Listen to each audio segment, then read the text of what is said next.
presentas tú y yo Como cierro. quieras. Genial. Presentas tú el primero, yo Nicolás. Vale, muchas gracias. Vale, gracias. Pues ya tenemos. Vale, si quieres tú presentas y la María Ángeles Castel, yo Nicolás. Vale. Son 15 minutos, ¿no? Si te parece, Me caliento. subimos. Hola. Subimos. Diego Rangel. Ah, ¿Qué perfecto. tal? Vale. Muy Encantado. bien. Pues nada. Y tú eres además de la casa, ¿no? Tú eres de la casa, ¿no? Entonces...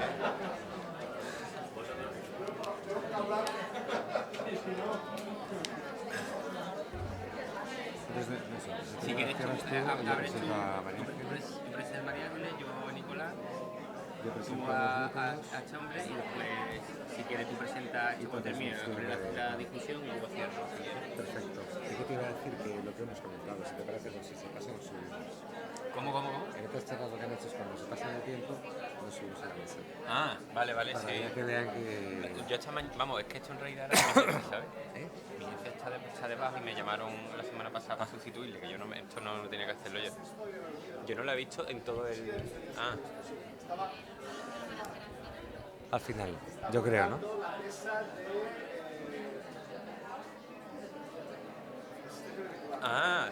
Pues yo no que yo estaba arriba del todo, yo no la he visto, yo que como de lejos. ¿Y qué te parece mejor, que la esperemos o que empieces tú, Nicolás? Porque tú...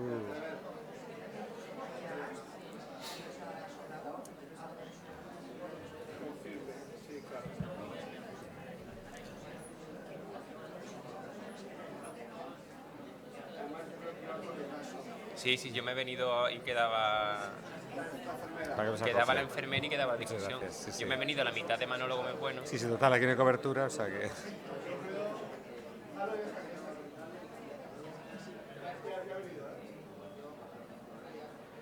Mira, María Ángeles, muy... Sí, porque nos bajamos, además, porque la verdad es que como tapamos la... Yo con este, con Tony, me quedé más pasando. También nos hemos puesto los dos así como para aquel lado.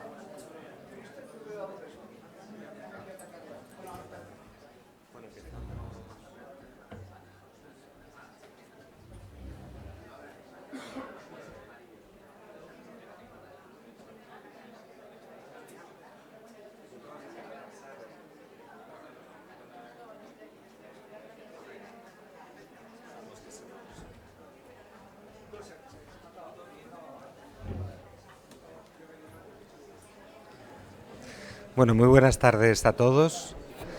Muchas gracias por vuestra presencia aquí el viernes por la tarde en una mesa que yo creo que puede ser de especial interés porque vamos a abordar aspectos del tratamiento de la insuficiencia cardíaca que se salen de lo más clásico, de lo que todo el mundo habla a raíz de las últimas guías, el tratamiento convencional con el bloqueo del sistema renina-angiotensina-angiotensterona, beta-bloqueantes.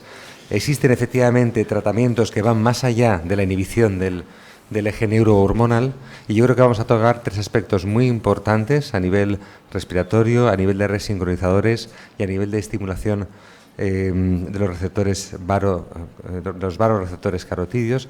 Y empezamos, si os parece, por María Ángeles Castel, que nos va a hablar de las novedades en el tratamiento instrumental de la insuficiencia cardíaca y estimulación de los varoreceptores carotídeos. Adelante, María Ángeles.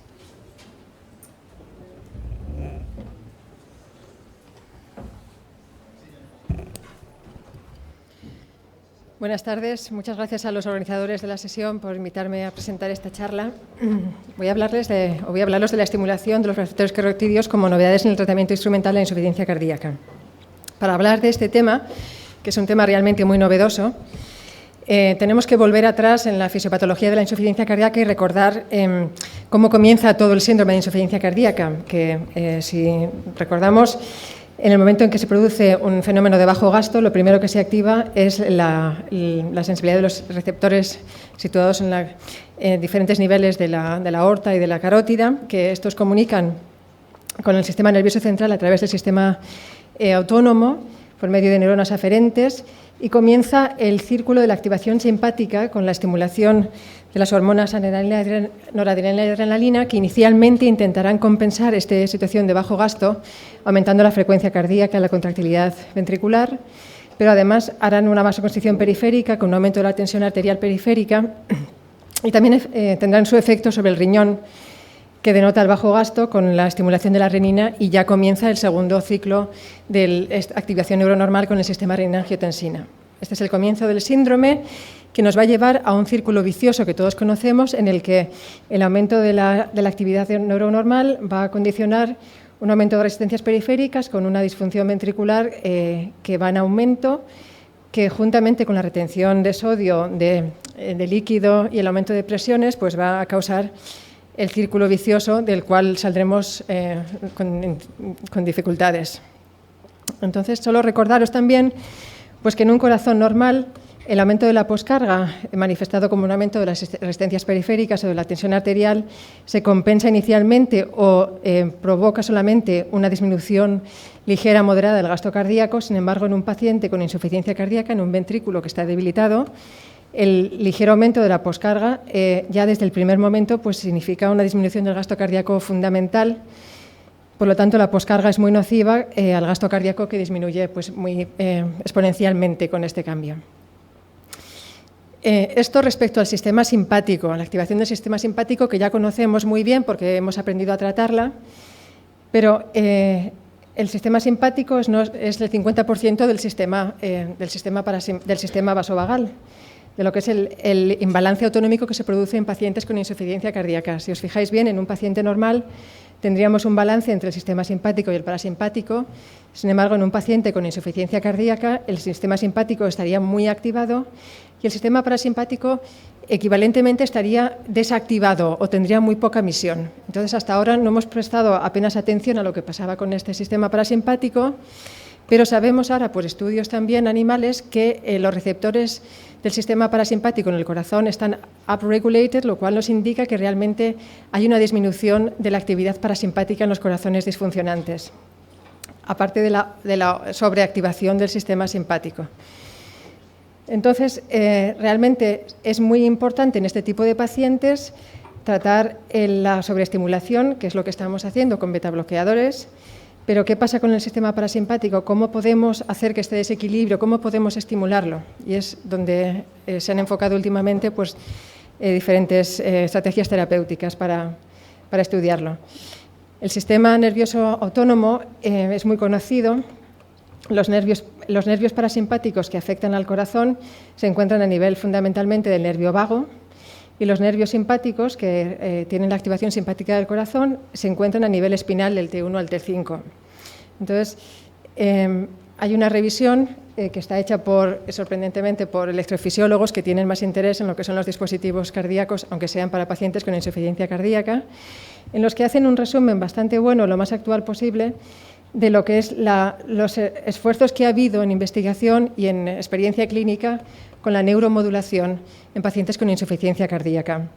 Entonces, inicialmente se comenzó una estimulación a nivel de la espina cordal, en unos tratamientos que ya se conocían previamente para tratar la angina de pecho refractaria, y se aplicó en unos estudios clínicos en pacientes con insuficiencia cardíaca sin que estos demostrasen beneficio, y entonces se abandonó la investigación en este sentido. Más adelante y con más resultados más prometedores han aparecido la estimulación de los nervios carótidos, del seno carotidio, y la estimulación parasimpática en el nervio vagal. Fijaros que incluso se ha llegado a hacer investigación en lo que es la estimulación vagal más allá del ganglio AV, auriculoventricular, del nodo ventricular auricular, pero sobre todo es aquí en el tema de las arritmias donde los electrofisiólogos han tenido más estudios y más éxito en este tipo de estimulación. Solamente brevemente referiros que los primeros estudios entonces, o los mayores datos clínicos, han aparecido en la estimulación del nervio parasimpático porque se pensó que sería más directa la acción sobre el parasimpático que es responsable del corazón si se actuaba sobre el nervio vago. Para ello se desarrolló o se utilizó un dispositivo que ya se empleaba en la clínica para el tratamiento de epilepsia refractaria, y ya los neurólogos lo conocían, o los neurocirujanos, pero entonces se aplicó para insuficiencia cardíaca un electrodo que se colocaba con disección del nervio vago, se hacía con anestesia general, lo hacía el neurocirujano con un electrodo de forma helicoidal. Hay diferentes sistemas muy semejantes que se resumen en un dispositivo parecido a un pequeño marcapasos. Y los 3 estudios clínicos más importantes han sido inicialmente el ANTEM, que mostró resultados bastante positivos en un primer estudio. Sin embargo, el NECTAR, que se presentó el año anterior, en el europeo, no consiguió demostrar beneficio en los parámetros ecocardiográficos de remodelado inverso.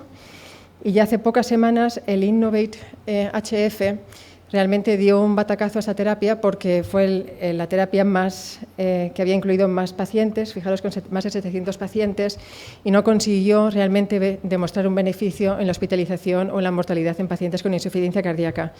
Esto hizo que los estudios que seguían a continuación del NECTAR para ver el efecto de la terapia sobre la hospitalización de los pacientes pues se parase inmediatamente, y ahora mismo, en mi conocimiento, pues esta terapia está parada en los estudios clínicos.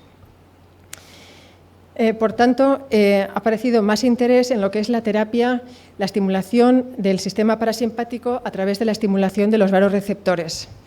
Los varoreceptores, si recordáis, se encuentran en el seno carotidio, en la pared vascular, en diferentes localizaciones, en la arteria carótida fundamentalmente, también a nivel del tronco supraclavicular, de la aorta, del callado de la aorta. Son muy sensibles a cambios de presión arterial y tienen una conexión directa con el sistema nervioso central a través de unas fibras aferentes rápidas tipo A y unas algo más lentas, el tipo C, y también con los eferentes vagales que van al corazón. Estos varoreceptores son muy importantes, son el gran contribuidor al tono parasimpático basal, y como os comentaba antes, se sabe que el reflejo varoreceptor y con ello la estimulación parasimpática de corazón con insuficiencia cardíaca está muy disminuido en estos pacientes. ¿Cómo se consigue la estimulación de varoreceptores? Pues la idea es estimular justo a nivel de los varoreceptores en lo que es la arteria carótida, en el seno de los receptores, por medio de un electrodo que se sitúa en la pared de la adventicia, en la parte exterior. Esto requiere una disección por parte del cirujano vascular, pero se puede conseguir con anestesia local, lo cual es una gran ventaja. Dispone de un electrodo que se coloca, se tuneliza hasta donde está colocado el generador, que es como un pequeño marcapasos de prácticamente el mismo tamaño, que se coloca en el pectoral subcutáneo, y tiene un programador pues muy similar a lo que conocemos de los marcapasos prácticamente. Aquí veis que el electrodo es un electrodo de menos de 1 centímetro, 7 milímetros en concreto, de silicona, que se sutura a la adventicia de la carótida, y el dispositivo pues es un pequeño marcapasos. Permite la programación, tiene una longevidad de 3 a 5 años y en algunos casos también es compatible con resonancia. Lo ideal es encontrar el punto de estimulación que es más sensible, que estaría situado en torno a la bifurcación de la arteria carótida. Para ello, en el momento quirúrgico se debe hacer una estimulación con unos dispositivos que permiten estabilizar lo que es el electrodo en torno a los diferentes puntos donde podemos encontrar estimulación parasimpática o estimulación vagal, y comprobar con medidas de la tensión arterial y de la frecuencia cardíaca del paciente cuál es el lugar más idóneo para colocar el electrodo, que como veis aquí se sutura con 6 pequeños puntos de sutura. La cicatriz en manos de un cirujano sensible pues es bastante, pues se hace a lo largo de un surco del cuello, con lo cual queda bastante escondido y bueno, es bastante tolerable lo que es la intervención para el paciente. El mecanismo de acción, al estimular los receptores de la arteria del sino, los varoreceptores, lo que se consigue es activar el parasimpático en lo que refiere al corazón, activaría la actividad parasimpática.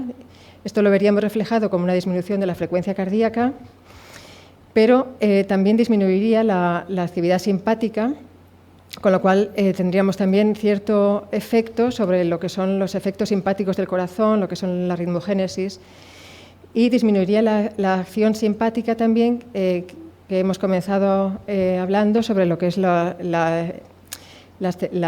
resistencias periféricas y el efecto que hay sobre el riñón. ¿Cuáles son las perspectivas clínicas? Pues realmente esta terapia se utilizó fundamentalmente, la idea era para tratar a pacientes hipertensos que eran resistentes a terapia médica. Hubo una experiencia inicial muy favorable en la que se conseguía una reducción de la tensión arterial media de 26 milímetros de mercurio. Y entonces, por eso, se comenzó en Estados Unidos lo que es el estudio HOP4HF, que era un estudio en fase 2-3, que ya comenzó en el 2008 y cuyo endpoint primario en pacientes con función preservada era valorar el efecto de la estimulación parasimpática en muerte e ingreso por insuficiencia cardíaca. Este estudio pues, está todavía, no hay resultados todavía publicados ni he podido encontrar. Poco más tímidamente se pensó que esta terapia podía ser, yo creo que mi interpretación es que los investigadores tenían miedo de aplicarlo en pacientes con disfunción ventricular porque tenían miedo de la supresión, de que fuese muy vasovagal y produjese mucha hipotensión y mucha disminución de la frecuencia cardíaca. Y entonces, en el 2012 aparece esta publicación del 2014 del primer estudio en una fase piloto con 11 pacientes con fracción de eyección reducida, una fracción de eyección menor del 40%, pacientes con QRS estrecho, que recibieron estimulación de los vasoreceptores durante 6 meses. Y los resultados, bueno, comprobaban que la estimulación era efectiva, que realmente era una estimulación del sistema nervioso autónomo, porque veían una disminución de la actividad simpática en los músculos periféricos, pero vieron sorprendentemente que la clase funcional de los pacientes en clase 3 mejoraba, algunos pasaban a clase 5, o casi la mitad de ellos, y se mantenían a los 6 meses, que el test funcional de 6 minutos, realmente en casi todos ellos, a excepción de 2 pacientes, mejoraba con una media de mejoría de 50 metros, lo cual era un resultado bastante aceptable, y solamente en la calidad de vida, los 2 pacientes que no caminaron más o que no mejoraron su test funcional, pues fueron los que no tuvieron mejoría de la calidad de vida. Estos resultados abrieron la puerta a un estudio mayor, que es el que se ha publicado también recientemente, con 146 pacientes, ya es un multicéntrico que se desarrolló en Estados Unidos y Europa, en pacientes con clase funcional 3, a pesar de terapia médica optimizada, que habían estado estables sin ingresos durante 45 días, con una fracción de eyección inferior a 35%, con la condición de que tuvieran una frecuencia cardíaca superior a 60 y una tensión arterial sistólica superior a 100. No tenían que ser insuficientes renales severos, aunque tenían que tener un filtrado superior a 30, una clase funcional limitada medida por el test de 6 minutos y tenían que tener unas características anatómicas también en la carótida que permitiesen el implante sin grandes riesgos. Fue una randomización de 1 a 1 a terapia o control médico óptimo y el seguimiento fue a 3 y 6 meses, un estudio cortito. Los endpoints inicialmente fue el endpoint de seguridad, en el que medían eventos mayores neurológicos o cardiológicos, y un endpoint de eficacia en el que se veía la variación según los resultados basales a los 6 meses de la calidad de vida, la clase funcional y el test de 6 minutos. Esta es la randomización. De los 76 pacientes que estuvieron en el tratamiento médico, realmente completaron el estudio 54. Hubo 5 muertes y unos cuantos pues, que perdieron el seguimiento o se perdieron los datos. Y de los pacientes que recibieron un dispositivo, completaron el curso de 6 meses, 64. Y los primeros resultados que fueron sorprendentes para los investigadores fue que, a pesar de que se estimulaba el sistema parasimpático, pues la tensión arterial sistólica de estos pacientes pues aumentaba considerablemente. Aquí tenéis en línea continua la tensión sistólica de los pacientes que eran tratados, a diferencia en los puntitos de los pacientes que eran tratamiento médico.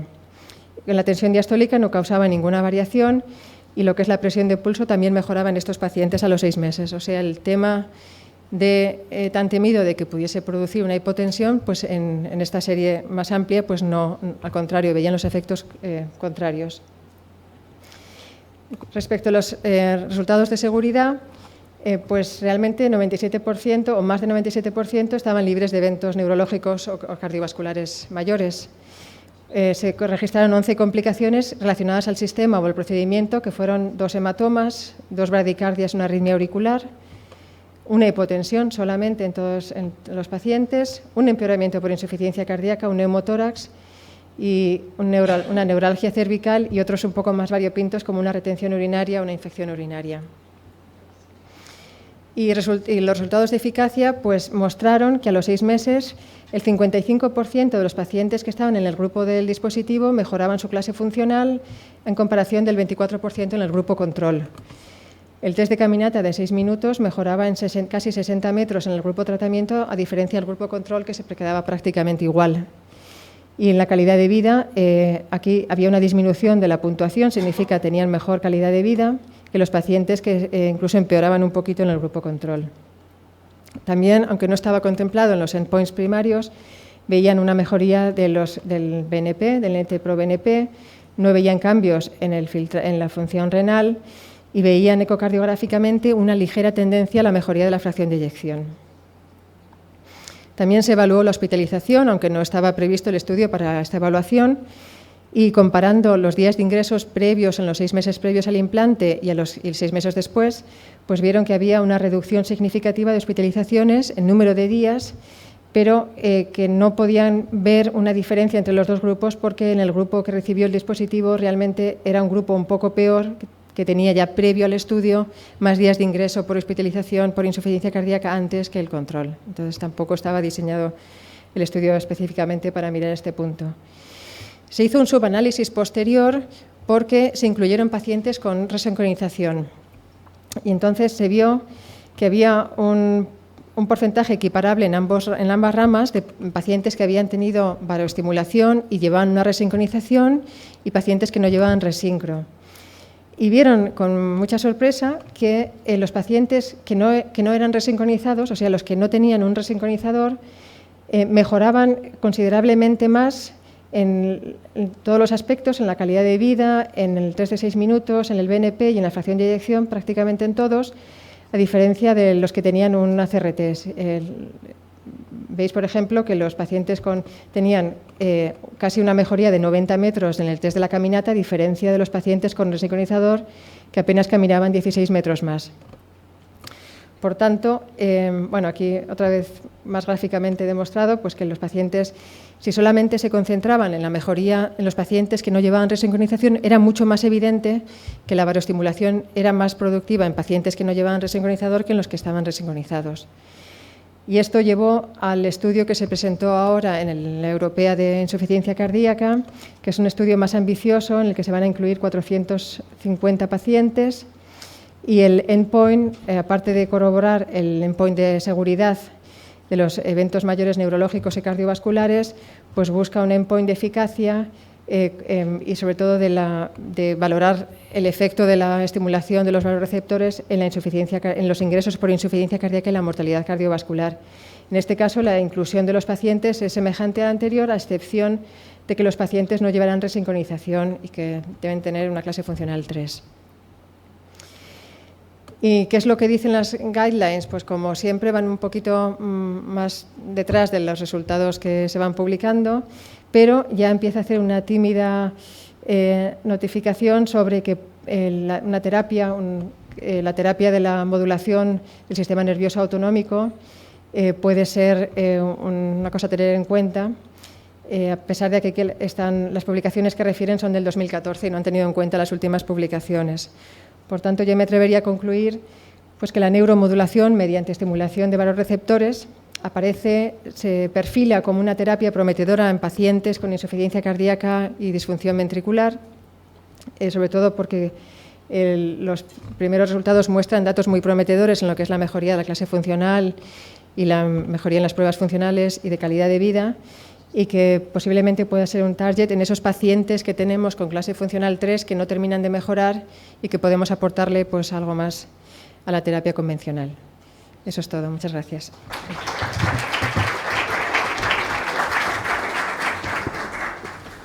A continuación, el doctor, conocido por todos, Nicolás Manito, del jefe de la Unidad de Insuficiencia Cardíaca y Trasplante de Belviche, nos va a hablar de si es necesario tratar la apnea central en los pacientes con insuficiencia cardíaca.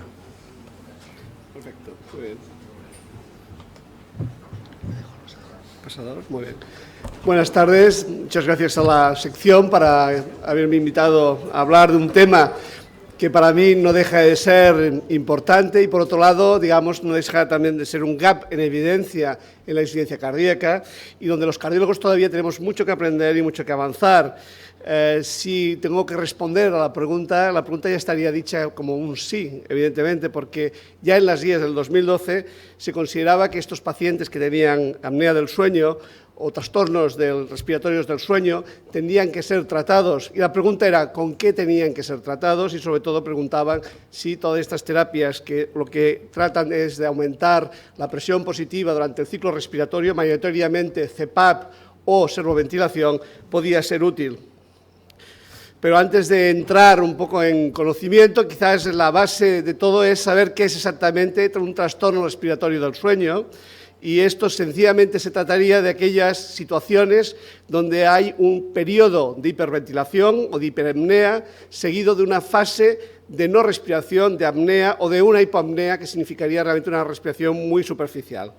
Cuando ocurre este trastorno tenemos que pensar en dos tipos de patologías. Por un lado, la más, digamos, que todo el mundo conoce, el famoso roncador, que es la apnea obstructiva y que realmente es un colapso de la vía aérea, mayoritariamente por la base de la lengua, especialmente cuando el paciente está estirado. Pero el otro y el que nos vamos a centrar, y sobre todo, es la apnea central del sueño, en el cual realmente se caracteriza por un problema de la sensibilidad de estos pacientes en el centro respiratorio a los cambios de PCO2. Es muy importante tener presente que estos pacientes tienen que ser diagnosticados. Se tiene que tener sospecha de esta patología porque se puede diagnosticar mediante estudios de polisonografía, digamos, habitualmente en los centros que estudian o laboratorios del sueño. Esta imagen es la habitual del sueño medido por movimientos torácicos y respiratorios y una forma de diferenciar claramente la apnea obstructiva de la apnea central sería que en la apnea obstructiva hay un movimiento muscular, especialmente a nivel del abdomen, intentando hacer el esfuerzo respiratorio, mientras que en la apnea central, puesto que es un fallo del centro respiratorio, no existe este tipo de movimientos. Es decir, tenemos medios diagnósticos para diagnosticar el tipo de apnea central o obstructiva y sabemos que además esta situación clínica, tanto la obstructiva como la central, es muy prevalente en los pacientes con insuficiencia cardíaca y con infibrilación auricular. Fijaos si es tan prevalente que estamos hablando casi de un 70-75% de los pacientes que pueden tener alguno de estas patologías. Y lo que es más importante, cuando nos centramos en la apnea central, mayoritariamente estos pacientes son los pacientes con insuficiencia cardíaca. El otro tema importante sería saber cómo llegamos o cómo se produce, cuál es la patofisiología de la apnea central del sueño. Y como digo, principalmente el sueño y la respuesta durante el sueño de la respiración se mantiene gracias al laboratorio que tenemos a nivel de nuestro cerebro que va a controlar cuáles son los niveles de PCO2 en sangre y, por lo tanto, va a hacer una respuesta. Cuando la PCO2 es baja, pues lógicamente va a intentar mejorar en ese momento que suba la PCO2 y el paciente estará en una fase de apnea. Cuando lógicamente la PCO2 es alta, va a haber una hiperventilación y por lo tanto va a haber una estimulación de lo que es el sistema respiratorio. Es importante saber que este laboratorio, cuando estamos despiertos, tiene otras ayudas. Cuando uno está despierto, realmente hay otros mecanismos que ayudan a mantener la respiración y evitan los episodios de apnea, aunque no hay que olvidar que los pacientes que tengan apnea central no solo la tienen por la noche, sino que también durante el día pueden tener episodios de apneas cuando están en la vida cotidiana. Pero hay que recordar que durante la noche o cuando el paciente está dormido, especialmente en la apnea central, el único mecanismo del control respiratorio se produce por el laboratorio que está controlando el PCO2 a nivel cerebral. Por lo tanto, ¿qué pasa y qué ocurre en el organismo cuando detecta un cambio de la PCO2? Que se estimula, evidentemente, el diafragma y el nervio frénico para hacer que el paciente respire y vuelva a recuperar, digamos, el funcionalismo correcto. Es importante ver que los pacientes que tienen apnea central, este mecanismo de trastorno respiratorio hace que cada vez se provoque más y estos pacientes entren en un ciclo permanente en el cual, evidentemente, este problema de que se produce un problema a nivel de laboratorio del control del PCO2 sea constante, continuo, y esto es lo que provoca las situaciones de hiperventilación, por un lado, y después un proceso de apnea, y en el momento en el cual, lógicamente, hay una caída de la PO2, de lo que hay la hipoxia, es cuando se vuelve a activar nuevamente el centro respiratorio y provoca otra vez esta crisis, entre comillas, de hiperapnea o de hiperventilación. Esto es la situación en cualquier tipo de paciente que tiene una apnea central. Pero, ¿por qué hay pacientes que desarrollan una apnea central? De entrada, hay múltiples situaciones que facilitan, lógicamente, que controlan lo que es la respuesta al ciclo respiratorio. De entrada, y el más importante desde el punto de vista de la cardiología, es el gasto cardíaco. Por otro lado, la activación de los quimiorreceptores, la activación de los cuerpos carotídeos, como hemos hablado, y hasta la función cerebral, especialmente en las zonas donde está situado el centro respiratorio. Hay ciertos pacientes que tienen este trastorno respiratorio y por este motivo desarrollan, pero sobre todo, especialmente los pacientes con insuficiencia cardíaca tienen especial inestabilidad para desarrollar este problema. Y la forma de expresarlo es en la respiración de Cheyne-Stokes, típica de crescendo, hiperventilación progresiva aumentando y un decrescendo, que es muy típico de los pacientes que se presentan con respiración de Cheyne-Stokes. Hay apnea central, hay respiración en Cheyne-Stokes. En los pacientes con insuficiencia cardíaca mayoritariamente se juntan las dos y, por lo tanto, veréis mucho en la asociación apnea central asociado a Cheyne-Stokes cuando hablamos de pacientes con insuficiencia cardíaca. El mecanismo por el cual en la insuficiencia cardíaca hay la respiración de Cheyne-Stokes es por la vía de la hiperventilación. Estos pacientes con insuficiencia cardíaca, por tener la presión capilar alta, tanto durmiendo como la vida cotidiana, tienen una hiperventilación crónica que hace que efectivamente tengan una PCO2 baja. Luego hay un problema importante, dependiendo mucho del gasto cardíaco, que es ese retraso en circulatorio que hace que el pulmón, cuando hay un problema de gases, no transmita rápidamente a nivel del centro respiratorio que ha habido una hipoxemia o una hipercapnia, y este trastorno puede provocar precisamente esos, problemas de estimulación a nivel del centro respiratorio hacia nivel pulmonar. Y la otra es que la propia, problema a nivel cerebrovascular, la reactividad cerebrovascular, que puede haber cambios a nivel de lo que es la circulación cerebral cuando hay una PCO2 alterada.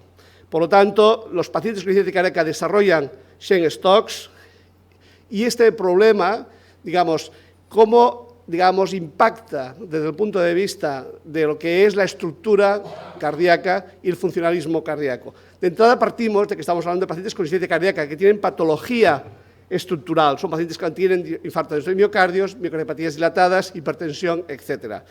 Estos pacientes, cuando tienen una apnea central del sueño, los mecanismos principales, en aquel momento el paciente puede tener una hipoxia, puede tener un aumento de la PCO2, puede tener realmente un aumento también en muchas ocasiones de microdespertares durante la noche que provocan finalmente un aumento de la actividad neurohormonal, sobre todo un aumento de la actividad simpática, y esto es lo que hace muy sensible a los pacientes con apnea central del sueño y con respiración de Cheyne-Stokes, muy sensibles a las arritmias, especialmente ventriculares, y esto, si se perpetúa, lo que va a ocurrir es que al haber más actividad hormonal habrá más afectación de la bomba cardíaca, mayor actividad, del remodelado ventricular y mayor disfunción ventricular. Por lo tanto, la apnea central del sueño tiene un impacto sobre la función miocárdica evidente. Esto se traslada de qué tal forma en la vida, de los pacientes con insuficiencia cardíaca. En primer lugar, mayores readmisiones, es decir, los pacientes que tienen apnea central del sueño tienen realmente una tasa, comparados con control, pacientes con disfunción sistólica, una tasa más alta de readmisiones. El 50% de los pacientes con apnea central se reingresan dentro de los 6 primeros meses de un ingreso previo. Por lo tanto, mayor tasa de reingresos y, lo más importante, se asocia la apnea central y el Cheyne-Stokes con la mortalidad. Hay 4 estudios que analizan más de 100 pacientes. Varios de estos estudios, lógicamente, hay pacientes que tienen los dos tipos de apneas, ya sea central o obstructiva, pero 3 de los estudios muestran que la apnea central es un factor predictivo independiente de mortalidad. Es más, acaba de salir ahora mismo, prácticamente este mes, un artículo de uno de los grupos más potentes alemanes en el estudio de la apnea central, el grupo de Olaf Oldenburg, en el cual la hipoxemia detectada por la noche en pacientes con insuficiencia cardíaca y disfunción sistólica, la detección de una caída del oxígeno por debajo del 90% y sobre todo el tiempo en hipoxemia, marca claramente el pronóstico de estos pacientes, de tal forma que la hipoxemia severa está relacionada con mayor mortalidad.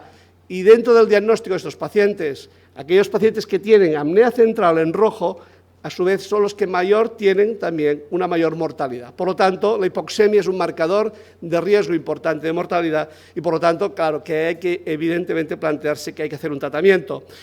Hay que saber cuáles son los pacientes que tienen mayor riesgo de desarrollar una apnea central. De entrada, los hombres, los que tienen clase funcional más avanzada, los que tienen una fracción de eyección más baja, aquellos que tienen una hipocapnia, por lo tanto, considerada por debajo de 38 milímetros de mercurio, porque son los que están hiperventilando más, porque son los que tienen la presión capilar más alta, los que tienen fibrilación auricular, los que tienen más péptidos natriuréticos y los que tienen arritmias nocturnas. Y un detalle muy interesante. Hay un detalle que la práctica clínica puede ser para vosotros de interés, como es que aquellos pacientes que tienen apnea central tienen, sobre todo, aurículas izquierdas muy dilatadas. El volumen de la aurícula izquierda está muy dilatado y eso orientaría a que un paciente podía tener apnea central y esto obligaría a hacer un estudio de polisonografía. Antes de entrar a lo que es el tratamiento de la apnea central, habría que plantearse cuáles son las medidas que se valoran de respuesta al tratamiento de este tipo de patologías. La primera es, y la más habitual, es el índice de apnea-hipopnea, que es el número de apneas o hipoapneas, es decir, respiraciones muy superficiales que se producen durante una hora de sueño. Se puede calcular que estos índices o estas apneas pueden ser realmente ligeras si son entre 5 y 14 por hora, moderadas entre 15 y 29 y severas si hay realmente un índice superior a 30.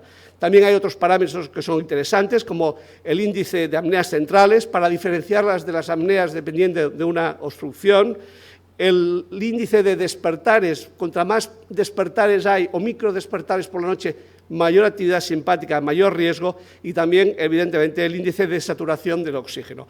Todo esto es lo que nos obliga un poco, cuando hacemos un estudio para este tipo de pacientes, evaluar la respuesta a las terapias. Cuando hablamos de terapias para la apnea central, hay todo este listado que, como veis, el más habitual y el más frecuente en la práctica cotidiana son todas las terapias ventilatorias no invasivas. Entre ellas, la primera y la más importante, que es la CPAP, siempre se ha utilizado y ha dado muy buena respuesta en lo que es la apnea obstructiva, pero no ha sido así en los estudios hechos en la apnea central. En la apnea central había más trabajos, y ahora hablaremos, sobre todo en la vía de la servoventilación, que tiene diferencias respecto a lo que es la presión continua y positiva, como es la CPAP. Otro mecanismo de tratamiento sería, por ejemplo, administrar dióxido de carbono por la noche para evitar esta hiperventilación. No se ha visto que sea eficaz. El pacing cardíaco, la resincronización cardíaca asociada al tratamiento médico óptimo reduce la apnea central del sueño, por lo tanto, un objetivo primero sería optimizar al paciente antes de plantearse otro tipo de tratamientos. La teofilina, que es un estimulador del centro respiratorio, también podría ser una opción, pero no ha demostrado de forma clara y evidente resultados en estos pacientes. Por otro lado, también estaría la acetazolamida, que es un diurético que causa acidosis metabólica, más que nada para evitar, lógicamente, que el paciente en ese momento tendría que bajar la hiperventilación para mantener y producir una alcalosis respiratoria. Por otro lado, tendríamos finalmente lo que en estos momentos está como, la novedad, porque ha habido estudios que los comentaremos, que es la estimulación del nervio frénico y, por lo tanto, vamos a ver resultados también de estudios importantes. Quizás para todos hablar hoy día de apnea central y de apnea del sueño y de apnea en pacientes con insuficiencia cardíaca es hablar del SERVE Heart Failure. El SERVE Heart Failure es un estudio que se esperaba mucho de él, era el uso de la servoventilación en pacientes con insuficiencia cardíaca y disfunción ventricular. Es un estudio que incluyó pacientes con fracción de eyección por debajo del 45%, es decir, sería disfunción ventricular y el mid-range que dicen ahora mismo las nuevas guías. Y en este caso se analizaba, el point primario era el tiempo al primer evento grave, como puede ser la mortalidad, o trasplante cardíaco, asistencia ventricular, muerte súbita o choques apropiados del DAI. Y se analizaron 1.325 pacientes.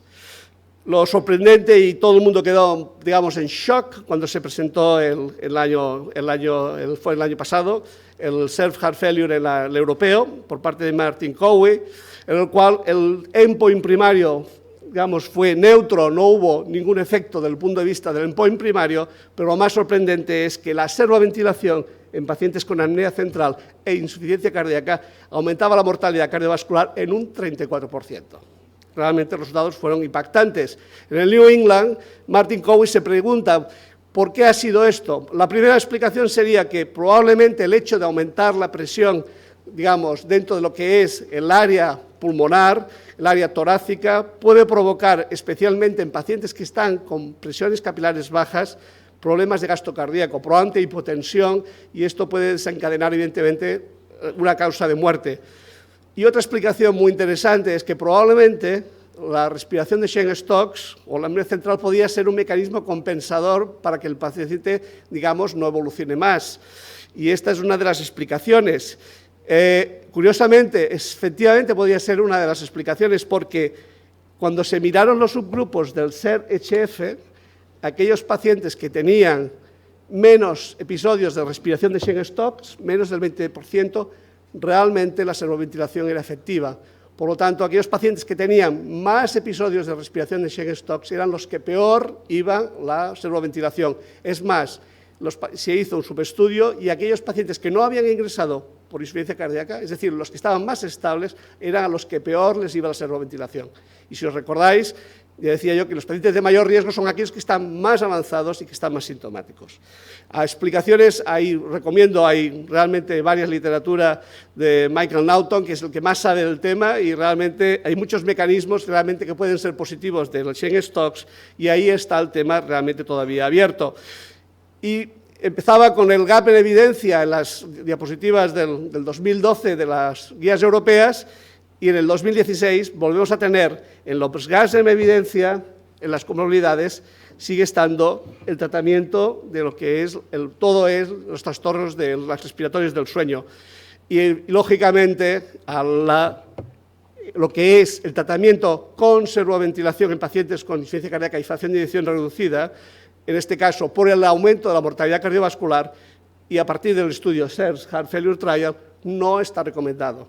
Pero ¿qué dicen las guías? No está recomendado la servoventilación, pero tenemos que seguir buscando tratamientos porque la apnea central del sueño es un factor de riesgo cardiovascular independiente de mortalidad. Hay que buscar.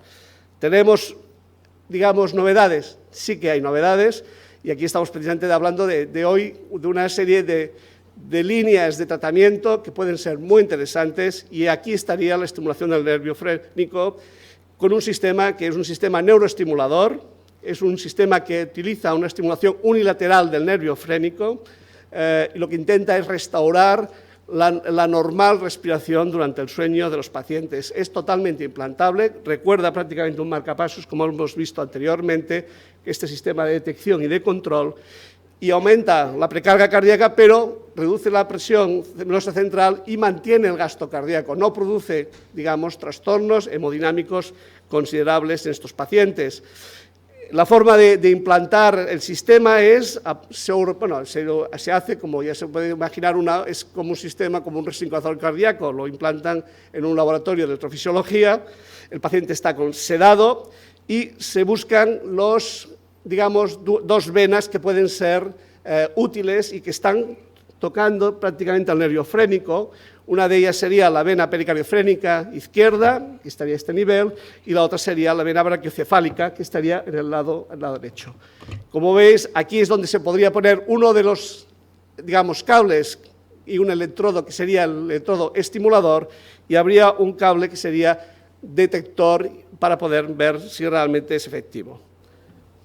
Esto es lo que, como veis, aquí estaría el marcapasos, aquí estaría en la vena ácigos la detección, y el otro cable que estaría aquí en la pericardiocefálica, que teóricamente es donde estaría el cable estimulador.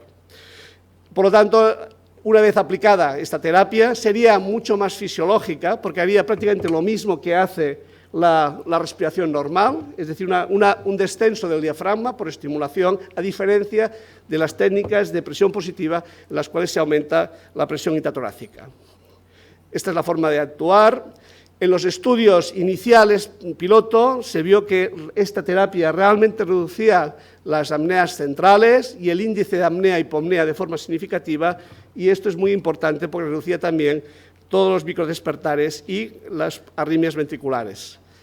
Y lo más importante ha sido el estudio que se acaba de presentar, en un estudio ya pivotal en Heart Failure de Florencia por la doctora Costanzo, donde se analiza ya en un número de pacientes más importante un grupo de tratamiento y un grupo de control. Aquí estamos hablando ya de una indicación de pacientes, no todos con insuficiencia cardíaca, ya veréis los pacientes que hay, pero son pacientes en los cuales la intención de tratar con el sistema de estimulación frénica es para reducir como mínimo un 50% los episodios de apnea y hipopnea, aparte de mirar toda una serie de otros criterios, y sobre todo criterios secundarios como eran también las apneas centrales, el índice de apneas centrales, las microdespertares y otros criterios de calidad de vida del paciente. Lo más importante del estudio es un poco el diseño para que vierais que había una línea a los 6 meses, una vez implantado, de ver la eficacia, y luego, por protocolo, 6 meses más para ver la seguridad. Respecto, para que veáis, aquí serían los pacientes que están con insuficiencia cardíaca, un 60% de los pacientes tenían insuficiencia cardíaca, luego había casi un 40% de pacientes con fibrilación auricular. Y el endpoint primario y objetivo, que era esta reducción superior al 50% de los índices de apnea y hipopnea, fue claramente superior en el grupo de tratamiento, con un 51% versus 11% en el grupo control, de una forma significativa. Y el 87% de los pacientes con tratamiento demostraron, como mínimo, una mejora de parámetros en el endpoint primario de forma significativa respecto al grupo control. Y en términos de seguridad, el 91% de los pacientes estaban libres de eventos o de problemas de implante, y sobre todo el 97% de éxito del implante.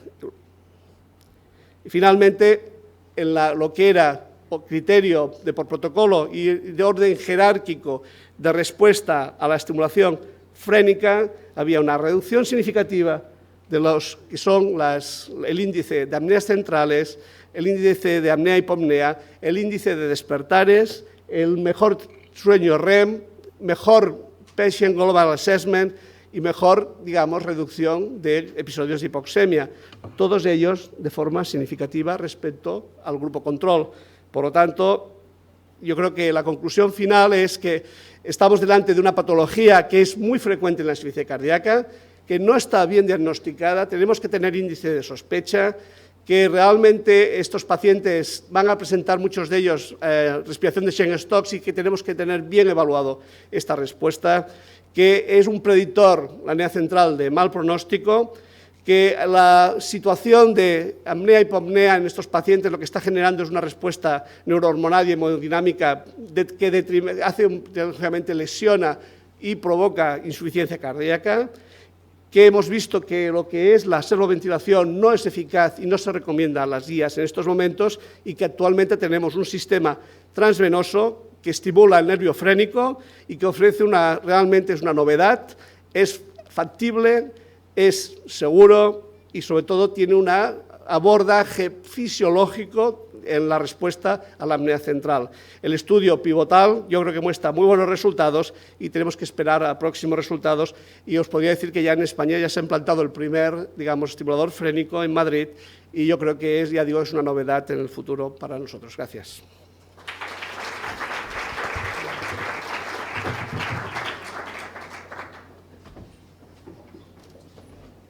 Muchas gracias, Nicolás. Pasamos ya a la tercera ponencia.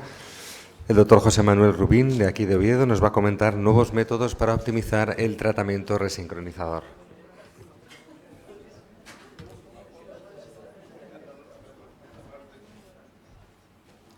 Bueno, buenas tardes a todos. En primer lugar, agradecer la invitación al comité organizador, y paso ya directamente a hablar del tema que me toca, hablar un poco de los nuevos métodos de optimización del tratamiento resincronizador. Esta es un poco la estructura de la charla, una ligera introducción y pasaré directamente a hablar sobre todo de estas dos tecnologías nuevas, que son las tecnologías que hoy en día están en boga.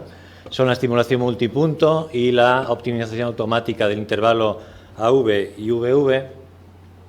Y como introducción, hacer un poco de historia y si podemos evaluar a lo largo del tiempo el beneficio clínico que tuvieron los pacientes con insuficiencia cardíaca, si recordáis, muchos de vosotros recordaréis el inicio con los IECAs, dividiéndolo por décadas, en los años 80, IECAs beta bloqueantes, una parte un poco más plana, que no surgió nada hasta que llegó el milenio y apareció en los pacientes, en el 25-30% de los pacientes que tienen bloqueo de rama izquierda, apareció el resincronizador con esa subida en beneficio clínico evidente que todos hemos visto en estos años. Actualmente estamos en otra fase que está un poco plana y un poco la idea de la charla es ver en qué papel puede jugar estos algoritmos a la hora de ver hacia dónde va a ir esta curva en el futuro.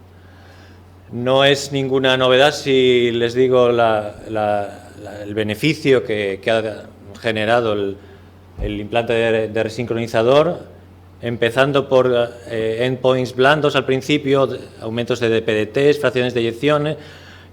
Ha llegado el resincronizador a demostrar un aumento de la mortalidad total, aunque hoy en día todavía existe la cifra mágica del 30%, ese 30% de no respondedores que tenemos todavía y que son el caballo de batalla hoy en día en el tratamiento con resincronizador.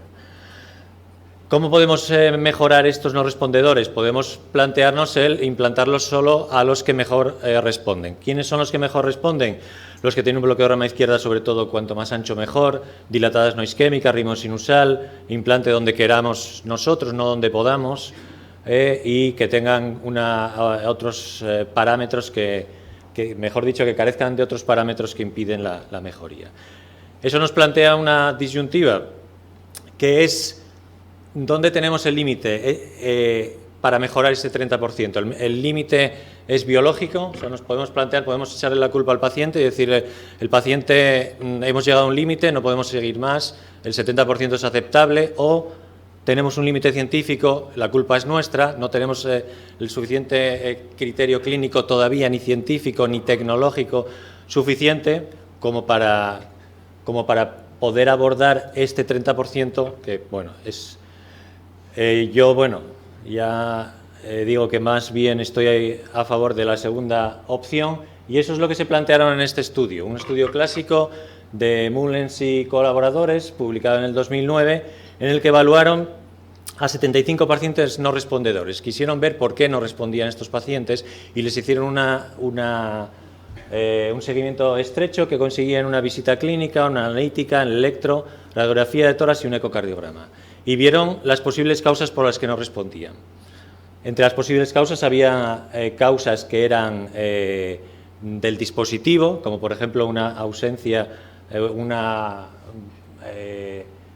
mala optimización del intervalo AV, por ejemplo, pero también había criterios clínicos, como por ejemplo, había pacientes que no tenían el tratamiento óptimo, el 20%, o por ejemplo, en un 30% tenían anemia, por ejemplo. Pero lo más interesante no fue eso, no fue detectar qué causas eran, sino que lo más interesante fue que cuando pudieron realizar alguna intervención eficaz sobre esas causas que detectaron, vieron que la evolución era muchísimo mejor en esos pacientes, esos 55 pacientes que sí que pudieron hacer algo sobre mejorar esa posible causa, mejorar la anemia, mejorar lo que fuera, que el 22 que no consiguieron esa mejoría. Por lo cual sí que tenemos un margen. El margen es clínico y el margen es del dispositivo. Yo voy a hablar del dispositivo. El dispositivo, una de las terapias, la primera de las que les voy a hablar, es la estimulación multipunto. La filosofía de la estimulación multipunto en los pacientes con resincronizador viene un poco del hecho de que una serie de pacientes, sobre todo pacientes isquémicos, tienen unas zonas de escara, que quiero indicarles ahí con ese indicador ahí, en la que el vector de despolarización que se genera del electrodo, de ambos electrodos, tiene que pasar por unas zonas de conducción lenta y tienen que rodear esas zonas de escara. Eso implica que el tiempo de conducción a través del ventrículo izquierdo es lento y eso impide una resincronización. Lo que hace en esta terapia es estimular en 3 sitios, de esa manera homogeneiza el tiempo el vectores de estimulación y hace que los tiempos de conducción sean menores y mejoren la resincronización.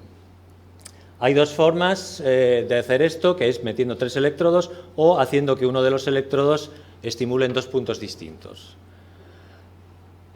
Hay muchísimos estudios, yo voy a hablar un ejemplo de cada uno, más que nada sin profundizar por falta de tiempo, pero bueno, para que se queden un poco con la idea de cómo está en la actualidad este tema. Este es un estudio, ven 76 pacientes, siempre pocos pacientes.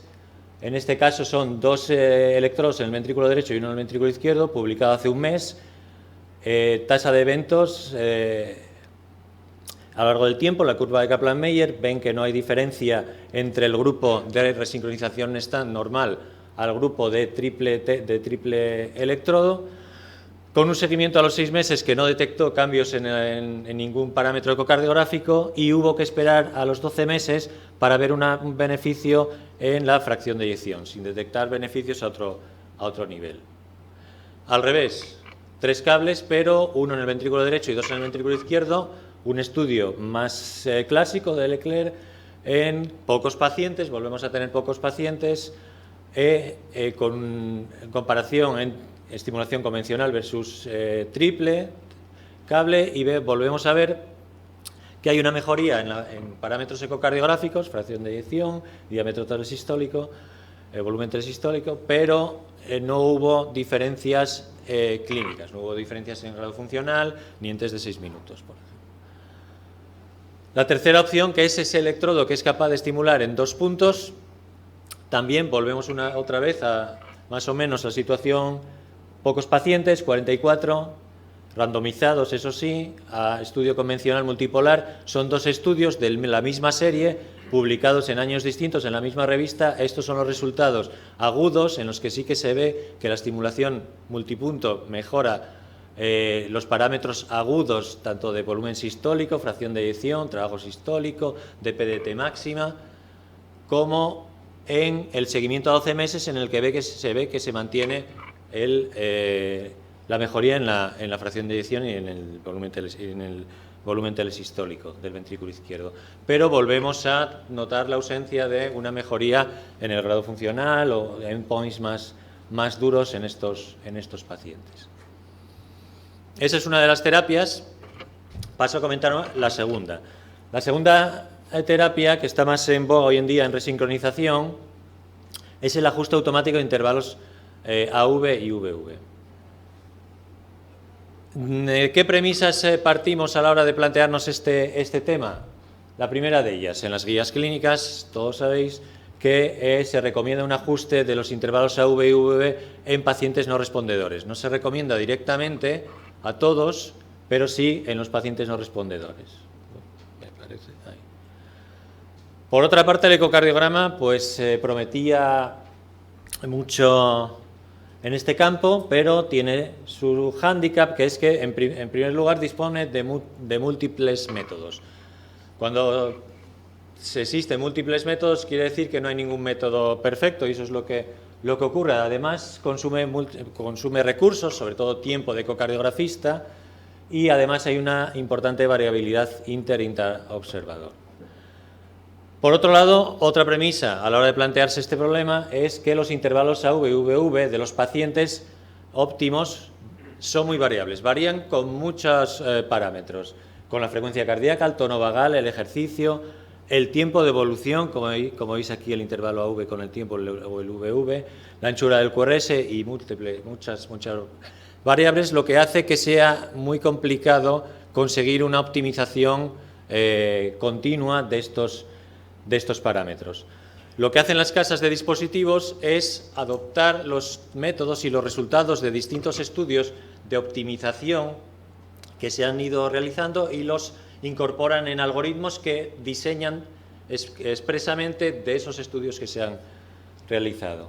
Y por eso, por ejemplo, una casa, Sant Lluc, con su método, ajusta el intervalo AV según el tamaño del electrograma auricular que es capaz de medir, y el VV dependiendo de los retrasos. Tampoco voy a entrar en temas técnicos.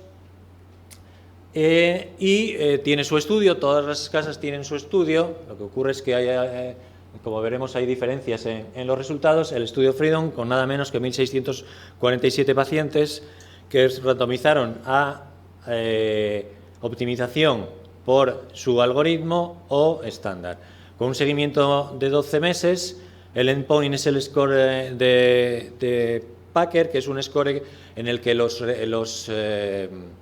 respondedores se definen por paciente que durante el seguimiento no ha fallecido, no ha ingresado por insuficiencia cardíaca y ha mejorado el grado funcional. Eso es lo que se describe como respondedor en este endpoint combinado. Y como veis, no hubo diferencia. De hecho, no hubo diferencia y algún problema vieron porque no llegó ni a publicarse. Estos son resultados de la comunicación de 2010 de la sesión científica del HRS, el Congreso de Arritmias americano. Otra casa, Boston, tiene este algoritmo que solo ajusta AV, es manual, el anterior también es manual, hay que hacerlo en la revisión con el paciente delante, no lo hace automáticamente el dispositivo. Tiene también su estudio, el Smart AV, que fue bastante descorazonador con el algoritmo y con la optimización por eco, porque lo que hicieron fue dividirlo en 3 grupos. Uno en el que fijaron el intervalo AV a 120 milisegundos sin más. Otro grupo optimizaron según eco y el otro con su algoritmo. Como veis, en ninguno de los parámetros, ni en el endpoint primario, ni parámetros ecocardiográficos, ni test de 6 minutos, ni test de calidad de vida, ni mejoría en el grado funcional, no hubo ninguna diferencia. No hubo ninguna diferencia con el varapalo que le dio al algoritmo y con el varapalo que le dio a la optimización por eco, con lo cual de este estudio se dedujo que una optimización estándar con un intervalo AV de 120 milisegundos fue suficiente. El algoritmo de Medtronic, este sí es automático, usa este algoritmo que no voy a entrar en él. Tiene también su estudio, que sí se publicó en el 2012, con 400 y pico pacientes, con optimización a eco o a ese algoritmo, y en resumen lo que detectan es que, digamos que empatan. Tienen esta tasa también con el endpoint fue el score de Packer, este que les acabo de comentar, y no hubo ninguna diferencia. Sí que el algoritmo permite estimular solo el ventrículo izquierdo y hubo un beneficio, el único beneficio que se detectó fue en ahorro de batería, porque permitía estimular solo el ventrículo izquierdo, pero no hubo ningún beneficio añadido. Bueno, todo esto será optimización por eléctrica. Esto en esta casa, en Casa Livanova, la antigua Sorin, lo que hacen es optimizar de oído. Optimizan de oído porque la punta del electrodo del auricular tiene un microacelerómetro que detecta, lo que hace detectar la vibración del primer, sobre todo del cierre de las cámaras, de las válvulas cardíacas, sobre todo detecta el primer ruido, y eso tiene una excelente correlación, como ven aquí, con la de PDT máxima del ventrículo izquierdo, a pesar de que el electrodo está colocado en la aurícula derecha. Lo que hace este algoritmo es evaluar semanalmente 64 combinaciones de intervalo AV y VV en reposo, y una cosa importante, también lo hace con el esfuerzo. Después de todas esas combinaciones, lo que hace el dispositivo es quedarse con la combinación que mejor señal sonar registra. Este también tiene su estudio, que está pendiente de publicación ahora mismo, está comunicado recientemente, hace un mes, en la sesión de este año del HRS, de la reunión de arritmias. Es un estudio de no inferioridad, multicéntrico, aleatorizado, de casi 1000 pacientes, prospectivo y doble ciego. Tiene un endpoint de seguridad que lo pasó de sobra, porque era un endpoint que valoraba pues, los problemas que podían surgir del implante de ese electrodo auricular. El 99 y pico % no tuvo ninguna complicación, y el endpoint de eficacia fue otra vez la proporción de respondedores que les vengo contando un poco en los otros, el endpoint de Packer, que es lo que indica aquí. Este es el árbol de randomización, el grupo de optimización por eco, 3 meses, 6, 12, 18, 24 de seguimiento. Los resultados que están comunicados y que les voy a comentar ahora mismo son los de resultados al año. Y estos resultados son, bueno, el endpoint de no inferioridad lo pasaron con creces. De hecho, no son no inferiores, sino que fueron algo superiores. Mejoraron un 75%, ya hemos conseguido pasar de ese 70%, por lo menos ya pasamos al 75% de respondedores, y como ven, fue casi, bueno, en el criterio de no inferioridad lo pasó de sobra, y casi en lo que es superioridad, tuvo una tendencia, pero no llegó a ser significativo. Ahí ven el intervalo de confianza que rozó la significación estadística. Eso en la curva de Kaplan-Meier que ven aquí del endpoint combinado de libres de muerte por cualquier causa o hospitalización por insuficiencia cardíaca, la curva es ligeramente mejor en la optimización por sonar que eco, aunque no fue significativo, y sí fue significativo por primera vez en todos estos algoritmos. Ya tenemos algún endpoint ya de más peso en el que, analizando los que estaban libres de hospitalización por insuficiencia cardíaca, pues ya hubo un 35% de reducción del riesgo de hospitalización en estos pacientes que tenían optimizada la terapia por sonar. Y ya para concluir, bueno, pues concluir con que la terapia de resincronización cardíaca ha supuesto un gran beneficio clínico y de mortalidad en los pacientes con insuficiencia cardíaca y bloqueo rama izquierda, aunque aún persiste un grupo considerable que no responden a la terapia. La estimulación multipunto es una terapia prometedora. Actualmente ha demostrado solo endpoints blandos, parámetros hemodinámicos, aunque es posible que sea especialmente útil en pacientes isquémicos con escaras, y también es posible que de aquí surja una nueva indicación en pacientes con QRS ancho sin bloqueo de rama izquierda. La optimización automática eléctrica de los intervalos AV y VV no ha demostrado una mejora significativa en la evolución clínica de estos pacientes. Y la optimización automática mediante la señal sonar es tan eficaz como la optimización por eco, y es la única que ha demostrado una mejoría clínica en los pacientes candidatos a resincronizador. Y ya como apunte personal, yo creo que la mejoría de la tasa de respondedores pasa por un manejo multidisciplinar entre el equipo de insuficiencia cardíaca y electrofisiología, optimizando múltiples parámetros que también influyen en la respuesta, como veíamos en el trabajo de Mullens. Tratamiento médico, no todo es aparato, tenemos la optimización del tratamiento médico, la anemia, también los intervalos, junto con la incorporación del conocimiento científico que guía el diseño y el funcionamiento de estas nuevas tecnologías. ¿Qué nos puede deparar el futuro? Aquí ven en la serie de Mullens las posibles, en azul, las posibles apartados en los que un dispositivo y esta nueva tecnología podría afectar. Podría, como vemos por ejemplo con la señal de sonar, mejorar y optimizar continuamente los intervalos, tanto AV como detectaron ellos como el VV. También podemos detectar la arritmia antes. No he hablado del seguimiento remoto, que hoy en día es otra tecnología que nos permite detectar rápidamente qué pacientes tienen fibrilación auricular, por ejemplo, y tienen una pérdida de la sincronía cuando caen en esa arritmia.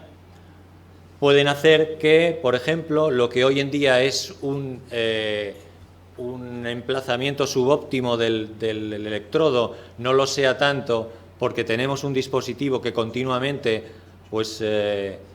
optimiza el intervalo AV o VV o nos estimula desde 3 sitios distintos. Y yo creo que con esa actitud, ese seguimiento multidisciplinario, además de la tecnología, consigamos subir otra vez la gráfica, tener esa quinta fase que dure muchos años y así poder desterrar el término de no respondedor de nuestro vocabulario. Muchas gracias.